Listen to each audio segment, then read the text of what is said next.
What's up, y'all? One Piece, One Life here, and guys, I've been sick, not for real. I've been struggling. I've been fighting to survive for the past 48 hours, but I'm still here, bringing y'all a video. You should be thankful. But you know what's actually sick? No, not the sick in terms of the ill, how I've been feeling sick, and no, not sick in terms of, yo, that's sick, dude. Why are there so many different meanings of sick in the English language? But sick in terms of, ew, gross, get that away from me. Well, that would be just certain characters in the One Piece story. Cause see, there are certain characters in One Piece that whenever I see them, they viscerally make me want to scream and throw my phone away. Or certain characters that because of certain people or certain actions that they take, I just do not like them. And I figured, now's the time to talk about it. I mean, I already made a video about all the characters that I liked in One Piece, so may as well make its counterpart now. Better now than ever. So that's what we're going to be talking about today. It's going to be all the characters that I hate in One Piece. And why, of course. But first, guys, please, if y'all new, maybe you don't know how we do things around here, make sure you like the video, subscribe to the page for more One Piece content just like this, and share it around with all your friends who love the series. Let's get it going. Now, first things first is I need to make an important distinction. And see, that's going to be the distinction between characters that I actually hate, and there's a reason why I hate them, and characters that I just find useless, but I don't necessarily hate them. To perfectly illustrate this point, here we have Gecko Moria. Now, don't get me wrong, Moria is definitely useless. We see him being completely apathetic and lazy in the Thriller Bark arc, which I just wasn't a fan of his attitude. But I can't say that I hate Gecko Moria, because there are some things about him that I do like. His backstory with Kaido, for one, I think is pretty interesting, and the Shadow fruit that he has is wildly interesting, even though it probably could have been given to somebody with a better usage of it. His usage wasn't horrible. Because of that, I can't put him on this list. It's a different category. Maybe useless characters have to go on their own video, potentially. That's essentially what I mean when I say I hate them. There's actually a reason why I hate them that I'll have to explain. Now, for this actual list, I'm not going to be giving an official ranking, but essentially I'm going from my least hated to most hated. And I'm going to start out this video the way I like to start out these videos, controversially, because starting off my list of characters that I hate, that man right there, Roronoa Zoro. So here's the thing about Zoro. I actually do like him. Don't click off, I'm not lying, but see, Zoro is cool. Zoro is meant to do all the things that a standard Deuteragonist is supposed to do. He's cool, he's badass, he has a sword, not just one, but 3, and knows how to use all of them, and he's a great foil to the main character. But here's the problem that I have with Zoro. Zoro falls under the category of characters that some other characters on this list will be, where it's not the actual character themselves I have a problem with, but their fans. Cause here's the thing, Zoro fans, y'all are insane. Like, don't get me wrong, I understand sticking up for your favorite character. It's something that everyone naturally wants to do, but you guys take it to a different level. Not once in my life have I ever seen bandana scaling, ever. The bandana doesn't give Zoro power, like we all know this, right? Like, yes, it means he's serious, but he's not actually gaining or losing power by putting the bandana on or taking it off. Stop.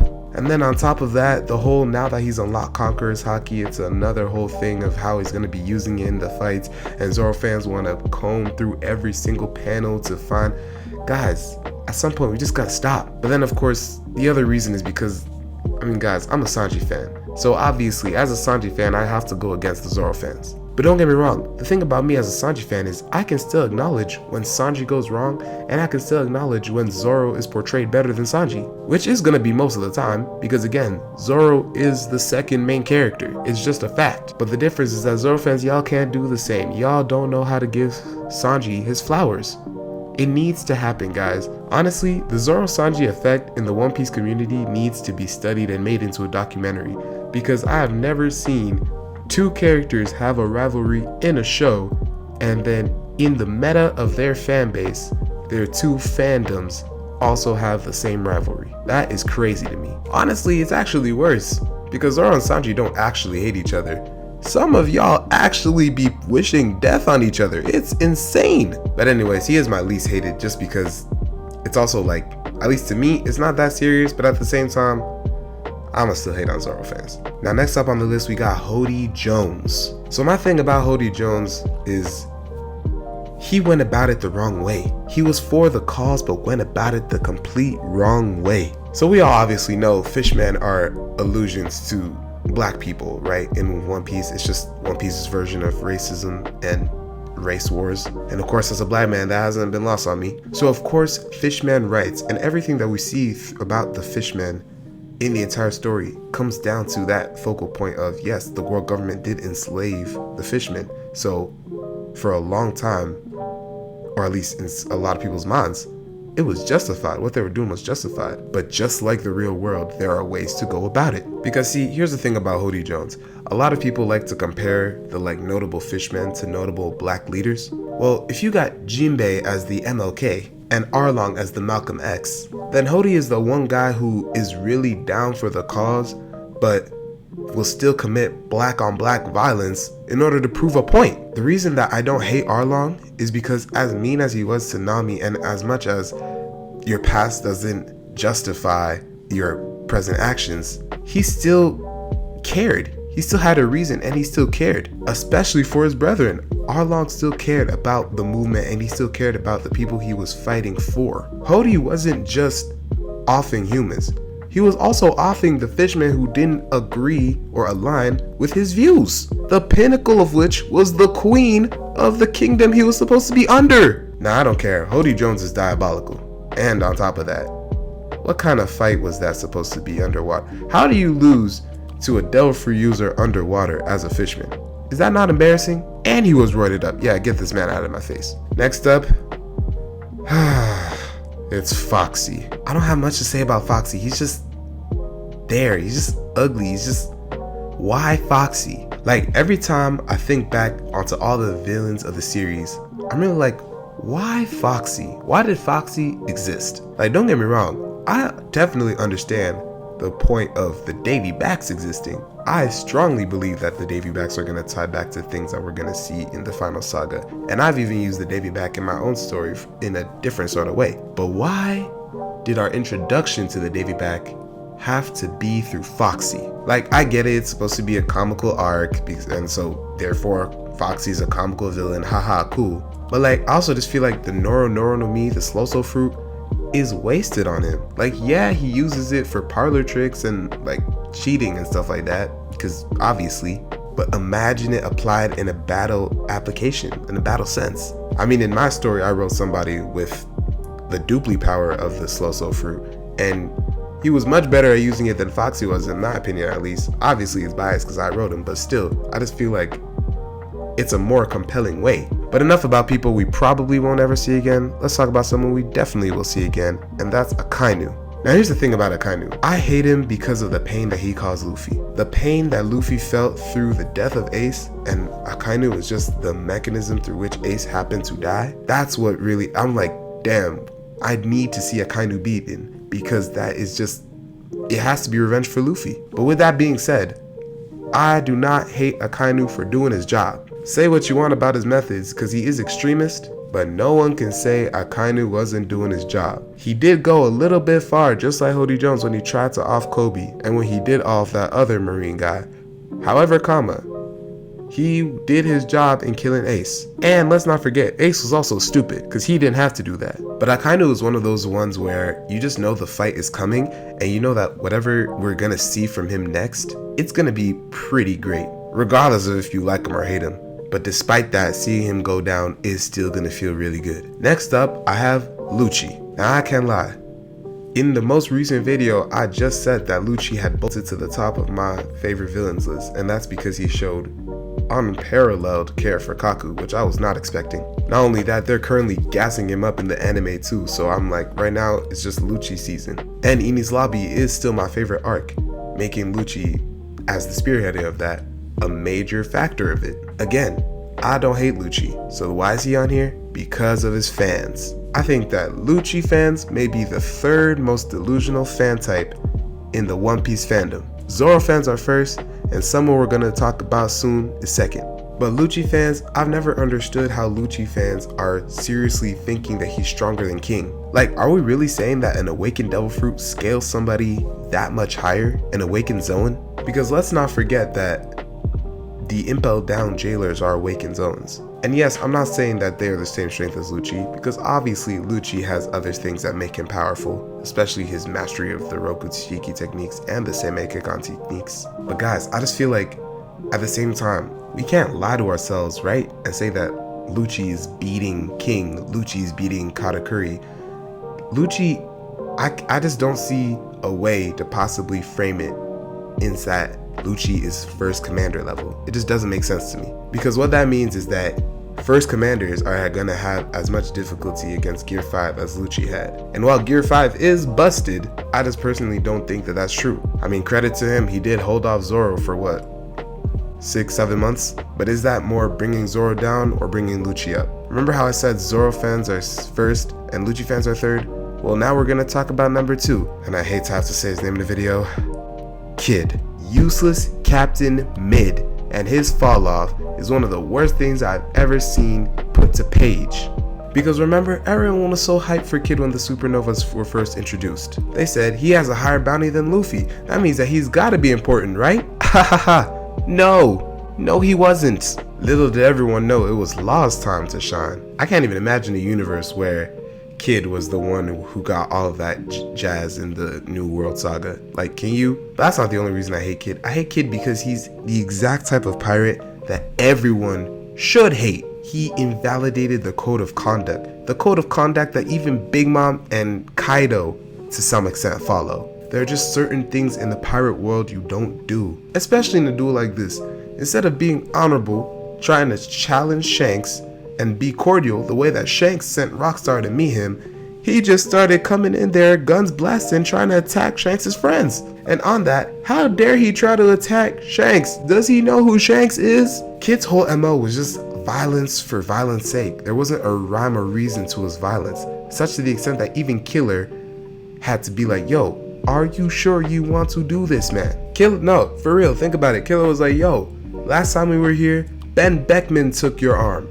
We did not even see Shanks. Who knows what's gonna happen if Shanks pulls up right now? The one thing that I'll give Kid is that, like Luffy, he actually genuinely does care about his friends. Cause I can't lie, in Udon I was slightly moved, ever so slightly, when he was like, I don't care, I'm going back for Killer. Killer's my ride or die, like, that's it. And I was like, okay, cool, fair enough. At least you have that. That wasn't enough to save them from getting demolished. They're out of the story now. I hope it's for good. Actually, I hope it's good for him. I want Killer to come back. Killer, come back and be the captain of your own crew. Next up, I'm gonna give Flampe a spotlight. One, because I feel like Flampe doesn't really get talked about a lot, rightfully so. And two, because Flampe is just irritating. Like, I actually find her viscerally irritating. When I saw her on the Big Mom pirate ship coming to Wano, I was like, why? What could Flampe possibly offer to your alliance with Kaido, Big Mom? I guess they didn't know they were allying at that time, but still, you know what I'm saying? And like during the Katakuri fight, obviously is her major thing. What are you getting involved for? Your own brother doesn't want you there. And then you see one flaw that your brother has and immediately start just going at him. Absolutely disgraceful behavior by somebody who's supposed to be Katakuri's sister. I don't know, it was just crazy to me. And besides that, I just hate the like anime trope of the like little leech girl. You know, like a lot of other anime have that. It's just a leech girl that's just around one of the bad guys maybe, and it's just always leeching, but not actually offering anything, so they usually get disposed of easily. That's what Flampe is. Just a leech with a big balloon. Like what even is that? Why is her body inflated? It doesn't even make sense. Next up, I'm gonna go Absalom. And now the reason I hate Absalom is because I do not rock with what he was doing at all during the Thriller Bark arc. This man was using his invisibility to literally sneak up on Nami in the shower and lick her. I can't lie, I don't know what Oda was cooking with this scene, but Absalom is a sick individual. Like genuinely, I feel like there were other ways that we can portray people being creepy without it having to turn into sexual assault. Like, what are we talking about? Now, Absalom needs to be checked in the head and then locked up in a mental asylum forever. Actually, he's dead. I actually did forget for a moment that he was killed by Katarina Devon and the Blackbeard Pirates. But still, that doesn't excuse what he did. Next up on my hater list, I got Wapol. Wapol is gonna be quick and easy. Why the hell did he slap Vivi as a child? Do you know how embarrassing it must be to be a king of your own nation, slap the 5-year-old daughter of the king of another nation, the princess of that nation, and then still be shown up by her because she doesn't cry, she doesn't tell, she doesn't do anything, she just stands there like a boss and takes it? As a 5-year-old, like, he just looks so dumb. Then there's the whole Ishii 20 thing. Why is he taking all of the doctors of the entire, like, Drum Kingdom? What was that about? Well, you didn't even use them. Like, what's the point? And again, Wapol is just like Foxy. It's one of those obviously supposed to be comical characters, but I'm just like, why?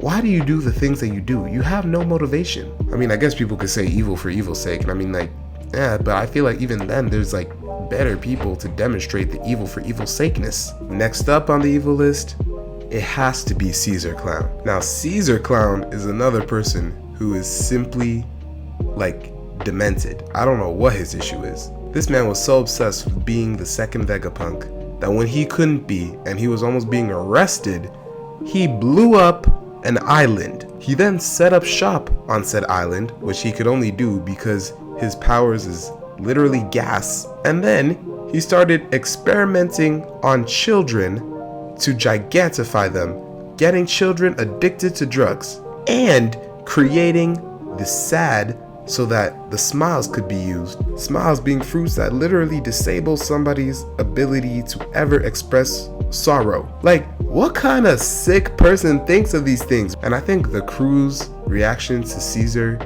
every time that he's captured and with them is exactly the same way that I would react if I was part of their crew. Like, yeah, we have to capture him, but die. Like, no one wants you around. We're only capturing you out of technicality. Die. Now we're getting into the upper real echelons of people that I actually hate. And we're starting out here with SPANDAM. I don't care about anything that happened in SPANDAM's past. Why did SPANDAM do all that to my wife? During Eni's lobby, when he was holding Robin hostage, he made this woman go through hell. He dragged her by the hair. He dragged her by the hair to a place where she would die. He made her relive the most traumatic experience of her life in an island-wide destruction. Robin didn't want to go with him so bad, she literally bit the sidewalk and her blood started flowing out of her mouth. Anything just to hold on so that she wouldn't have to go with him. That's why after she got out and she used that clutch to completely snap his back, I don't even know why he's still in CP0. He should have died right there. Honestly, I think that was just part of Oda's plan of, you know, not killing off characters because I don't want to set the precedent of killing off characters. Oda, SPANDAM should have died. I'm saying it now. Don't you ever touch Robin like that again. But then we got just the world nobles at large. One Piece is in such an interesting position because Oda is the first author that I know that has written these kind of like dynamics so like masterfully in a way where we understand what good and wrong is. They genuinely don't, because that's just who they are. That's just what the Celestial Dragons are. They believe themselves to be at the top of the world, and because of that, they just have power. It's the most heightened form of what we experience, or did experience at least, in our world. Obviously exaggerated because this is a fictitious story, but still, you see the parallels being drawn. How did I say that? Parallels? That was very French. Like that one guy, I think it was Rosward, or maybe it was actually Charles himself, but I think it was Rosward who was riding Kuma like a literal dog, like a literal, I don't know, pack animal. I mean, then again, they're just classical villains, right? They have slaves, they own the entire world, they're rich as hell, they do whatever they want. Like, obviously, you can't have a hated characters list and not put Charlos. Like, Charlos has to be one of the most disrespectful bums there is in fiction possible. Like, he has to be one of the most evil characters, genuinely, because I will be damned if me and my new wife are walking down the street, happen to see somebody who's wearing an astronaut suit, and then immediately he says, "Oh, I want your wife, she's mine now," and when I even try to say, "Hold on," he shoots me. Like, everything about Charlos viscerally disgusts me. His face is so ugly, which, I mean, Oda does a good job of making hateable characters. The way that he tried to buy Kami and Luffy wasn't having it, so he got his shit rocked. And then at the Reverie, he tried to have Lucci capture Shirahoshi, and Leo and Sai weren't having it, so again, he got his shit rocked. The thing about Charlos is that I think he was made specifically to show what evil is like, and to also have like some sort of release for when the evil gets beaten. And it's supposed to almost be like a microcosm of what it's gonna feel like when the larger celestial dragons and the like broader evils of the world are eventually taken down by Luffy. And speaking of, my current most hated character in the series has to be this man, Jay Garcia Saturn. And it's because his evil is so thorough. Like, there's so many things that this man does not need to do, and he still does, because he can't let Kuma win. He sees Kuma trying to escape at God Valley. He just has to go up to him and monologue about how Kuma is supposed to be a slave. He sees that Kuma has a wife in Ginny. Oh no, he's gotta take her and experiment on her and give her sapphire scales, a disease of which it is terminal, not to mention she's forced to have a child. It's not with him, but that doesn't matter. He then dumps them out like yesterday's hot trash. And then, after it's discovered that Bonnie has the sapphire scales, and Kuma finally finds Vegapunk, the one person who may be able to cure it, does Saturn let that go? No, he doesn't. Saturn can let that go. So of course he masterminded the entire situation to benefit him to have Kuma once again as a government slave.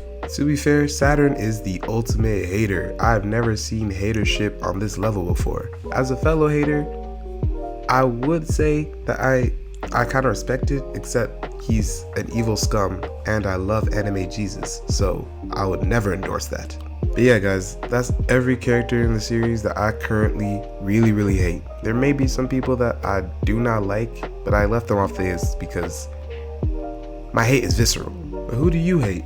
Who's your least favorite character in One Piece? Make sure to tell me all of that good stuff and more in the comments. Now that's the end of the video guys. Now please y'all, you already know what to do. Subscribe to the page for more content just like this, and share it around with all your friends who love One Piece. Remember, I'm trying to make a community, but I need your help to do it. Now that's gonna be all from me. I'll catch y'all on the next one. And always remember, One Piece, one life. Whew. I feel like I just got through a really good rant. I feel like I haven't ranted like that in a long time, and it's good because some of these people, death is too good for them.